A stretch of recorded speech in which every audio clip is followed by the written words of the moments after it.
Hai anak muda, hai para senior, kita bertemu kembali dalam Ephrata Devotion pada hari ini.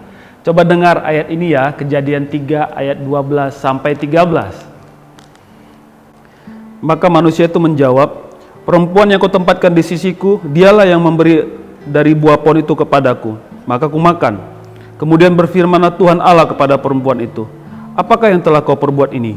Jawab perempuan itu, ular itu yang memperdayakan aku, maka ku makan. Familiar dengan ayat tadi? Tentu ya, efek dosa yang dilakukan oleh Adam dan Hawa yaitu mudah menyalahkan orang lain.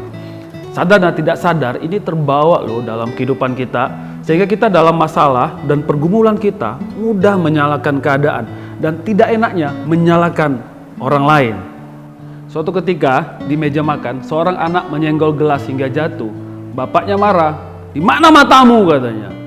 Tapi di lain hari di meja makan yang sama, kali ini si bapak yang menyenggol gelasnya hingga jatuh. Tahu apa kata si bapak? Siapa yang letakkan gelas ini di sini? Pak, suka-suka bapak aja lah ya kan. Nah, ini kelakuan orang yang tidak mau mengambil tanggung jawab. Kalau ditanya, hidup kita sekarang ini menjadi susah, salah siapa? Nah, mulai lagi kan, cari-cari kambing hitam.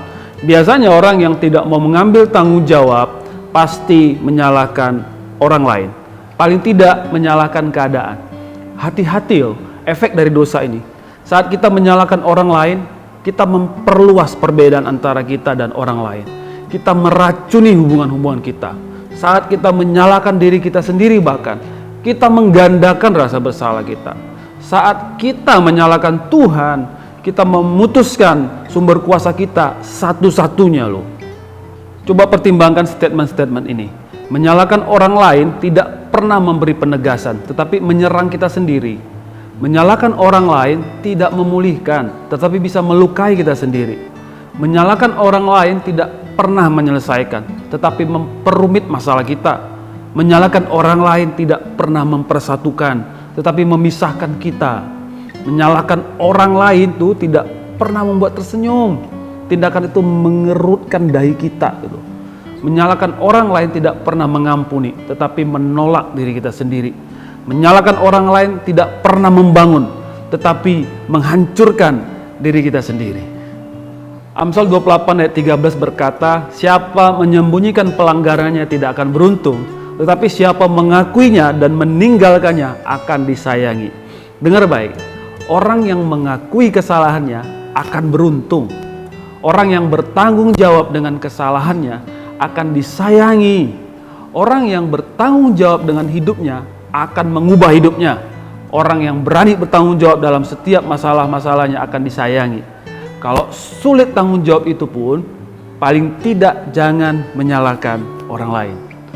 Berani mengaku, berani berubah, berani bertanggung jawab, berani untuk menang. Stop menyalahkan orang lain. Yesus saja yang tidak berdosa, ia menanggung dosa, tetapi tidak menyalahkan manusia, tetapi menyatakan kebenaran dengan kasih dan dengan kebenaran. Mari kita berdoa. Tuhan Yesus, terima kasih Engkau tidak mempersalahkan kami. Engkau justru mengampuni kami dan Engkau menyelesaikan masalah dengan datang ke dunia.